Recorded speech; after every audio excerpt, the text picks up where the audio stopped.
ဒါလေးကနောက်စစ်ကလေးနဲ့အရှိကရင်ဘတ်လေးက4000 11,000ကိုမှအချွန်လေးပါတဲ့ဥစ္စာလေးနော်အဲ့ပုံလေးဆက်ပြမယ်ဒီကနေပြီးတော့မှခါတိုင်းလိုပဲအင်ကြီးရှည်သူကကြတော့ခက်ရှည်တော်တော်ဝတ်တဲ့လူဆိုတော့လေ50စင်တီမီတာထိတဲ့ထိတရားနဲ့တိုင်းကြည့်မယ်ဘယ်လောက်လဲဆိုရင်စနစ်ပေါ့နော်ဒီမှာစနစ်ချတယ်အရှိချမ်းမှာစနစ်ချတယ်ဆိုရင်ဒီကနောက်ချမ်းပေါ့နော်အဲ့အောက်ကပြီးတခါအောက်ခောက်ဆန်2စင်တီမီတာခြံခဲ့ပြီနောက်ချမ်းမှာစနစ်ချရင်တခါတည်းဒီဘက်အရှိချမ်းမှာပါစနစ်တခါတည်းချပြသွားလိုက်နော်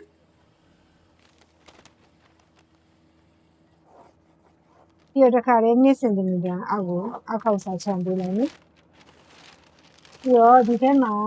ရှိရဲ့အတိုင်းဒါတွေအကုန်လုံးကိုထည့်ပေးထားမယ်နော်28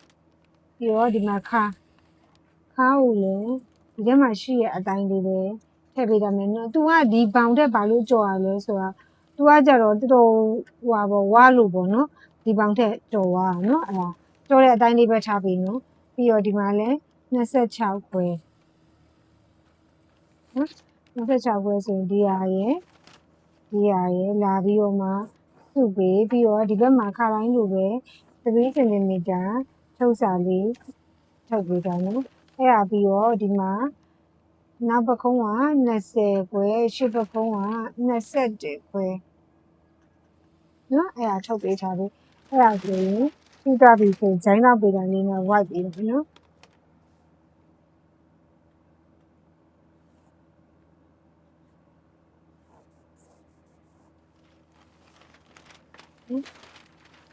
ဆန်ဒါနောက်ချမ်းကိုပြီးတော့ဒီဥစ္စာခါကိုတော့ဝက်ပြီး26ကိုတော့ဝက်ရင်73န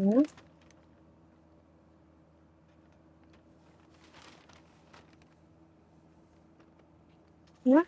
တော့ဝက်73ဒီ73မြင့်ရင်ဒီဟာရယ်နော်ဒီလိုမျိုးလုပ်ပြီးတော့ဟိုဘက်ကိုတစ်ခွဲဒီဘက်ကိုတစ်ခွဲဒီမှာ 0.5 ဒီဘက်မှာ 0.5 ဒီဟာနဲ့ဒီလိုလာစုပေးဒါနဲ့လာစုပေးပြီးရင်ဒီမှာလာပြီးတော့မှစုပေးနော်တောက်ကလေးစုပေးဒါက B နောက်ချမ်းနော်ဒီကပြီးသွားပြီဆိုရင်ဒီအရှိမဒီမှာရေးမယ်ဒီမှာ28ခါဘယ်လောက်လဲ26တင်က26ခွဲအဲ့ဒီကုန်လုံးလာပြီးဒီမှာပြန်မှတ်ပေးမယ်နော်ဒါ28ရင်28ခါဒီမှာ26ခွဲနော်လာပြီးတော့မှမှတ်ပေးမယ်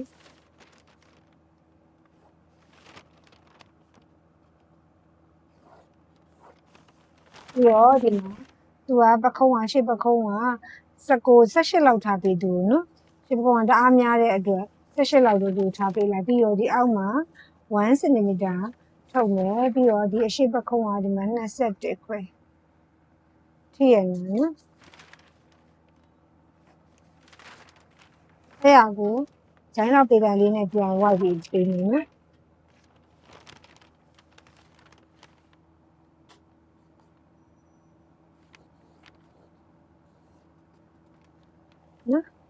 အောက်ပြီးသွားပြီဆိုရင်သူ့ကို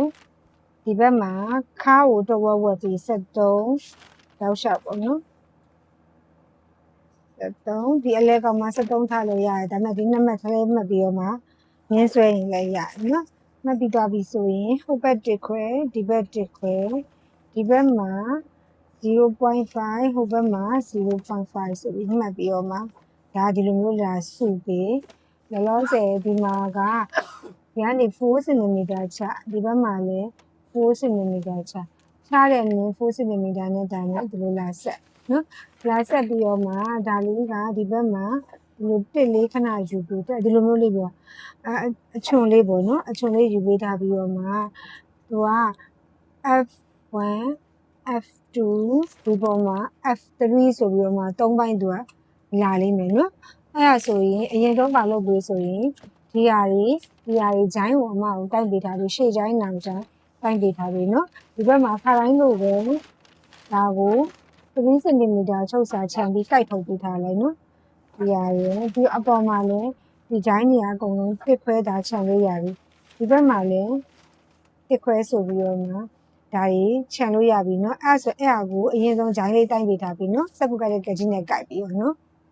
ဒီကနေပြီးတော့မှဒါဂျိုင်းကိုညှိလိုက်တာအဆင်ပြေသွားရင်အောက်ကို 0.5 လောက်တော့ဒီဘက်မှာချရတယ်ဒီမှာချရင်ဒီအရှိမှလည်း 0.5 တော့ချရမယ်ချပြီးသွားပြီဆိုရင်ဂျိုင်းကအဆင်ပြေသွားပြီဆိုတစ်ခွဲထုတ်စာထုတ်ပြီးတော့မှကကြီးနဲ့ကိုက်ပြလိုက်နော်ပြီးတော့ဒီကနေပြီးတော့မှဒီထိတ်ထီကိုလာပြီးတော့မှတိုင်ပေးပါခါထီကိုနော်16.8အဲ့ဆိုရင်ဒီဘက်မှာလည်း16.8ထီရဲ့နားလေးထီကိုမှတ်ပြီးနော်မှတ်ပြီးသွားပြီဆိုဒီမှာဘယ်လောက်လိုရလဲ3အဲ့ဆိုရင်ဒီမှာလာပြီးတော့မှ3 cm လာထပ်ပြီနော်အားထပ်ပြရမယ်အဲ့ပြီးသွားပြီဆိုရင်ဒါအရင်ဆုံးကိုက်ထုတ်ပြလိုက်နော်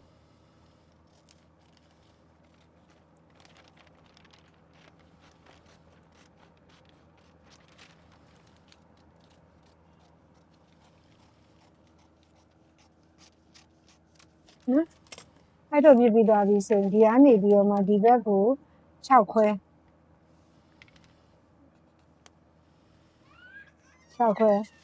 ကနေပြီးတော့မှဒီမြေရဲ့အောက်ကို2ခွဲထားပြီနော်2ခွဲကနေပြီးတော့မှဒီဘက်ကိုဒီကဒီလိုမျိုးလေးဒီလောက်ထားပြီနော်ဒီကနေပြီးတော့မှတိုင်းကြည့်လိုက်ခွန်ခွဲဒီဘက်ကနေပြီးတော့မှခွန်ခွဲမှတ်ပြီးဒီလိုလုပ်ပြီးသွားရင်ဒီမြင်းကဒီမှာလာပြီးတော့မှအောက်ကိုနည်းနည်းလောက်ပို့လိုက်ဒါလေးဖြစ်သွားမယ်လက်ရင်းပေါက်ကပြအောင်အဲ့ဟာပြီးတော့ပြီဆိုရင်ဒီကနေပြီးတော့မှအမှဒီမှာနော်ဒီကနေပြီးတော့မှတကြောင်ဆွဲလိုက်မင်းဆွဲပြီးတော့မှ2 cm လာပြီးတော့မှထပ်ပြီးနော်2ထပ်ပြီးပြီးသွားပြီဆိုရင်သူကဒီကနေပြီးတော့မှအမကိုဒါကဒီဘက်ကိုနည်းနည်းလောက်ဒီဘက်ကိုဒီလိုထား 0.6 လောက်နော် 0.6 လောက်ကိုဒီဘက်ကိုနည်းနည်းကားပြီးသွားပြီဆိုရင်ဒီကနေပြီးတော့မှဒီဘက်ကိုလာပြန်လို့ဒီဘက်ကနေပြီးတော့မှဒီဘက်ကိုလာလို့အဲ့ဆိုရင်ဒီမှာကအရှိမသာဆက်ဒီကနေပြီးတော့မှ1ခွဲ cm ထုတ်ပေးတာနော်အရှိမဆိုတော့ဒါကိုဆက်မှာနော် F1 F2 ဒီမှာ F3 ရဒီထိဖြစ်မယ်နော်အဲ့ဒါလေးအရင်ပြီးတော့ခဏလေးနော်ဒီကနေပြီးတော့ဒါအရင်လုပ်ပေးပါအရင်ကကြီးနဲ့ကြိုက်လိုက်နော်တော်ကြီးဆိုဒါခုနဖြတ်ခိုင်းတာမဖြတ်နိုင်ဘူးနော်ရရဒီကနေပြီးတော့မှ3 cm ဒီဘက်ကိုဝင်ပေးနော်3 cm ဝင်ပေး3 cm မြင်းနဲ့ဒီဘက်ကနေပြီးတော့မှဒီနားလောက်ထိပဲရင်းရအောက်ချင်နားလောက်ပဲနော်ဒါနေဒီဒါလေးကဒီလိုလေးခဏဒီလိုလေးလုပ်ပေးတာကြိုက်မှာတော့ဒီတခုဒါကြိုက်မှာဒါလေးကကြတော့ဒီအပေါ်မှာလာပြီးတော့လေအစင်ပေါ့နော်ဒီလိုပိတ်အစင်လေးတွေလာပြီးတော့မှတက်လေးလာပြီးတော့မှထည့်ပေးရမှာဒီနားလေးမှာထည့်ပြီးနင်းပေးလိုက်တော့နော်ထမင်းကအစင်လေးတွေပေါ့နော်အဲ့ဒါလေးတွေကနော်ထမင်းကအစင်လေးဒါလေးထည့်နေမယ်နော်ဒီဥစ္စာလေးရပြီးတော့ဒီဘက်မှာလည်းအတိုင်ပဲဒီကနေပြီးတော့မှဒီဘက်ထိအသေးပုံစံမျိုးလေးဒီကနေပြီးတော့နော်ကြာလာပြီးတော့မှနော်ဒါလေးကလည်းအတိုင်ပဲအစင်လေးတွေဒီထဲထည့်ပြီးတော့မှဒါလေးတစ်ချက်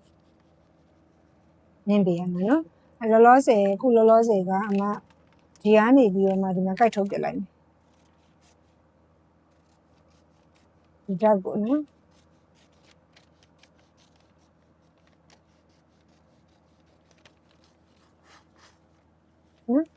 ကြိုက်ထုတ်ပြီးတော့ဒီမှာ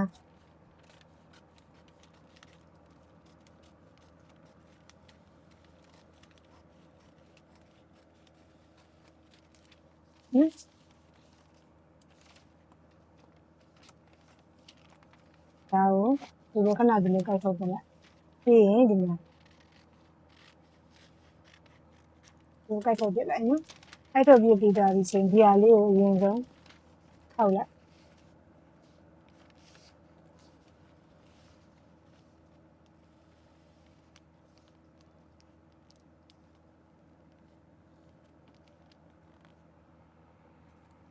ခောက်ပြီးတော့မှဒါလေးကိုတိတ်လေးနဲ့ကတ်ထားပြီနော်ဒါလေးကနော်ဒစားစီအဲ့လိုခွဲထုတ်ပလိုက်တာကြိုက်လိုက်ပြီ လိုက်လိုက်ပြီဆိုရင်ဒီမှာခုဒီ BB အမှတ်ကလေးခဏဒီလိုမျိုးလေးလာချိန်မယ် BB အမှတ်လေးနဲ့လာချိန်တိတ်လေးခဏကတ်ထားလိုက်နော်ဒီမှာလည်းတိတ်ကလေးခဏကတ်ထားလိုက်ကတ်ထားပြီးသွားပြီဆိုရင်သူ့ကိုပြန်ပြီးတော့အမားတို့ကဟောအလုပ်မယ်ဒါလေးကိုပြန်ချိန်မယ်ဒီမှာနော်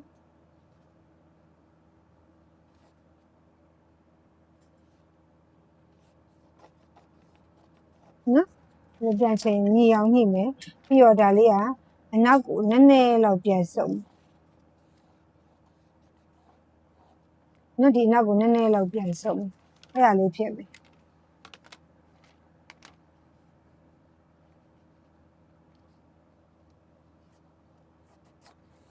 ဒီလိုဖြစ်သွားတယ်နော်အဲဆိုရင်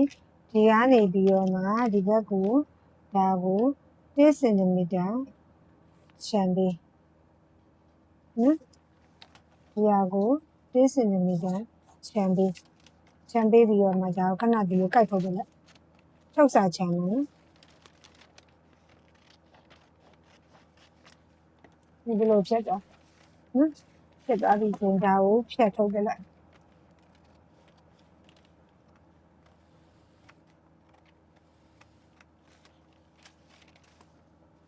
နော်ဖြတ်ထုတ်ပြီးသွားပြီဆိုရင်ဒါဒီဘက်မှာအစအဆုံး 1.5 cm ချုပ်စာ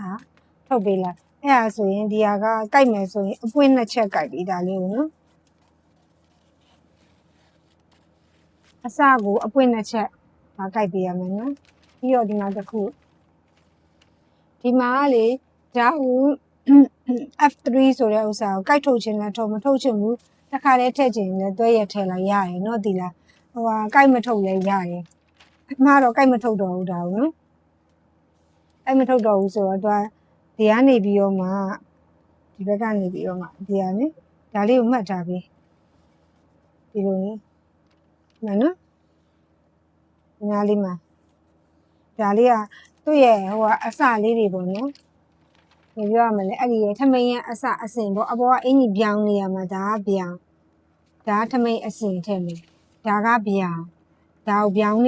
ကြီးပဲကိုက်မယ်နော်အကုန်လုံးပြောင်းကိုက်မယ်နော်ကိုက်ပြီးသွားပြီဆိုမှဒီဟာလေးအစင်ထည့်ဖို့အတွက်ထမိန်အစင်လေးထည့်ဖို့အတွက်ကိုဒီနားလေးတစ်ခုလေးကိုဒီဘက်ကို1 cm ခြံပြီးတော့မှထပ်ပြီးတော့မှကိုက်ပေးထားတာလေးကိုနော်ဒါလေးကိုလည်းအတိုင်းနဲ့ဒီထမိန်အစင်လေးကိုဒီနားလောက်ထိကိုလှိမ့်ပြီးတော့မှကိုက်ပေးထားပြီနော်အဲ့ရပြီးတော့ဒီဘက်မှာဒါ 1.5 cm ချုပ်စာခြံပေးမယ်နော်ခြံပေးလိုက်တော့ဆိုရင်သူကဒါ2ချက်ကိုက်မယ်ဒါလည်း2ချက်အပွင့်2ချက်ကိုက်မယ်နောက်ချမ်းလာပြီမယ်နော်နောက်ချမ်းကဒီကနေပြီးတော့မှဒီထိတ်ကြီးကိုတိုင်းကြည့်ပေးထားပြီနော်အဲ့ဒီ8ခွဲနော်အဲ့ဆိုရင်ဒီမှာလည်းဒါလေးက8ခွဲနော်8ခွဲလုပ်ပြီးတော့8ခွဲလုပ်ပြီးတော့ပြီဆိုရင်သူ့ရဲ့ဒီနောက်ချမ်းဒီကနေပြီးတော့မှ2 cm လောက်အောက်ကိုချပေးလိုက်နော်2 cm ချပေးပြီးသားမြင်းနဲ့ဇိုင်းတော့ပေတံလေးနဲ့ဒါလေးကိုဒီလိုဝိုက်ပေးထားနော်အားလုပ်ပေးပြီးသွားပြီဆိုရင်သူ့ကိုဒီကနေပြီးတော့မှ1 cm ချုပ်စာဟုတ်ပါဘူးဟိုအတွင်းထဲကိုပြန်ပြီးတော့မှစပေးတာနော်ဒီမှာဒီဟာနဲ့ဒီခါမင်းနဲ့ဒီမှာဒီလာစအခုဒီမင်းကဇစ်တက်မယ်ဆိုတော့မတို့ကဒီမင်းဖြစ်သွားတယ်အဲ့ပြီးသွားပြီဆိုဒီကနေပြီးတော့မှဒီဘက်ကိုမင်းလေးတစ်ချောင်းဆွဲပြီးဒီပေါ်မှာ1 cmဒါလေးလာပြီးတော့မှထပ်ပြီးနော်အဲ့ဆိုရင်အမားတို့ဇစ်တက်မဲ့မြင်းကဒီဘက်မြင်းဖြစ်သွားပြီဆိုဒီဘက်ကို2 cm ဒီလိုလေးခြံပေးထားလိုက်နော်ခြံပေးထားပြီးတော့ဒါကိုကကြီးလေးနဲ့ဒီလိုကိုက်ထုတ်ပြလိုက်မနော်ဒါလေးကကြတော့လေရင်းပေါက်ကိုဒီမှာလာပြီးစားပေးထားရမှာလေစားတဲ့ဥစ္စာဒီမှာစားထားဒီမင်းဖြစ်သွားပြီနော်ဒီကနေစားခါနေစားပြီးစားရနော်ဘာဖြစ်လို့ဆိုတော့လေရင်းပေါက်ကဟာကြီးဖြစ်နေမှာဆိုလို့လေဒီမှာစားတဲ့ဥစ္စာထပ်လိုက်တယ်ထပ်ပြီးတော့ဒီမှာလာပြီးတော့ဒီပခုံးပြန်လေရင်းပေါက်ကိုပြန်ညှိလိုက်တယ်နော်အဲ့ဆိုဒါ2ချက်ကိုက်ပြရမယ်ဒါလည်းအပွင့်2ချက်ဒါလည်းအပွင့်2ချက်ပြီးတော့ဒါလေးကပြောချင်တယ်ဒီရဲ့လေရင်းပေါက်ကဒီနားလေးကလေဒါကိုကိုက်ထုတ်မယ်ဆိုရင်ဒီအပေါ်ကဒီလိုမျိုးအနာသားထမိန်ရဲ့အစင်ပေါ့နော်အစင်ရှိရဆိုကြောင်မဟုတ်ဘဲထမိန်ရဲ့အစင်ကိုလာယူမယ်ဆိုရင်ထမိန်ရဲ့အစင်ကလောက်တယ်ဆိုရင်ဒါကို3ချမ်းဖြစ်သွားမှာပေါ့ F1 F2 F3 ဆိုပြီးဖြစ်သွားမှာပေါ့နော်အခုကအမှထမိန်အစင်လောက်မလောက်ဆိုမသိသေးလို့လေအဲအကြောင်းမို့တကယ်လို့လောက်တယ်ဆိုရင်တော့ဒါကိုကိုက်ထုတ်ပြီးဒီနားမှာထမိန်ရဲ့အစင်ယူမှာအဲ့လိုဒီဟာကနေစပြီးကိုက်ထုတ်လိုက်တယ်ဆိုဒီဘက်မှာ ဆက်တယ်ဆိုရင်ဒီအောက်မှာလည်း 1.5 ဒီဘက်ကဥစ္စာတေးသေးလေးဥစ္စာလည်း 1.5 ဆိုပြီးတော့မှချုပ်စာချန်ရမှာနော်အဲ့ဒါကြဘယ်လိုလုပ်မလဲဆိုရင်အရင်ဆုံးနောက်ချတောက်တွေချုပ်မယ်ဒါကကြဒီနားမှာထမင်းရဲ့အနားသားပေါ့နော်အစင်လေးတွေကိုလာပြီးတော့မှဒီမှာဒါဒီအဝိုက်လေးအတိုင်းပဲကိုဟိုနော်လာပြီးတော့မှအမှဆက်လေးနင်းပေးမယ်ဒါလည်းအတိုင်းပဲဒီအရင်ဆုံးဒီဟာကိုဆက်နင်းပေးမယ်နင်းပေးပြီးဆိုမှဒီရဲ့ရေကူးတောက်တွေကိုလာပြီးတော့မှတွဲမယ်ဒါလေးလာတွဲမယ်နော်တွဲမယ်ဒီဥစ္စာကလည်းဒီလိုဆက်ပြီးမှပဲလာပြီးတွဲမယ်နော်အဲ့လိုတွဲပြီးသွားပြီဆိုမှကွတ်စာကုတ်မယ်ကွတ်စာကုတ်ပြီးတော့မှပခုံးတွဲနောက်ချမ်းကွတ်စာကုတ်ဇက်တက်ပြီးသွားပြီနော်အဲ့ဆိုလက်ကလေးတက်မယ်နော်လက်ကကြတော့အမလက်ကလေးကဟိုအစမ်းလေးလက်စမ်းလေးနော်ဒီမှာလက်စမ်းလေးကဘယ်လိုလဲဆိုရင်ဒါကလေအမတစ်ခေါက်ကတင်ပေးဘူးလေလက်တွေအကုန်လုံးတစ်ဖြက်လိုက်လေလက်ကိုအကုန်လုံးကတ်လိုက်ကတ်ပြီးသွားပြီဆိုရင်လက်ကလေးကိုဒီမှာလေဆွဲပြီးတော့မှဟထားတာနော်ဟထားပြီးတော့မှသူကဒီဘက်ကနေစပြီးတော့မှ white ယူမှာဒီရဲ့ဒီဘက်အပိုင်းပေါ့နော်ဟိုအင်ကြီးနဲ့တွဲမဲ့အပိုင်းဒါကဂျိုင်းပေါ့နော်ဒါကဘေးဘက်မှာတွဲပြီးတော့မှဒီလို white သွားမယ်ဥစ္စာအဲ့ဒါလေးဒီဟာလေးပဲလက်ကအဲ့လောက်ပြီးတော့ဟိုလိုအဆန်းဆိုဟိုလိုလောက်ထိအရန်ဆန်းတာတော့မဟုတ်ဘူးပေါ့နော်လက်ကလေးကိုဒီအလဲကောင်းမှလာပြီးတော့ချွတ်လေးဖြစ်သွားဒီလိုလေးဖြစ်သွားပေါ့လက်ကနော်အဲ့လိုဘေးကနေပြီးတော့မှဒီမှာကြည့်ရဆိုရင်ဒါလက်ကွာ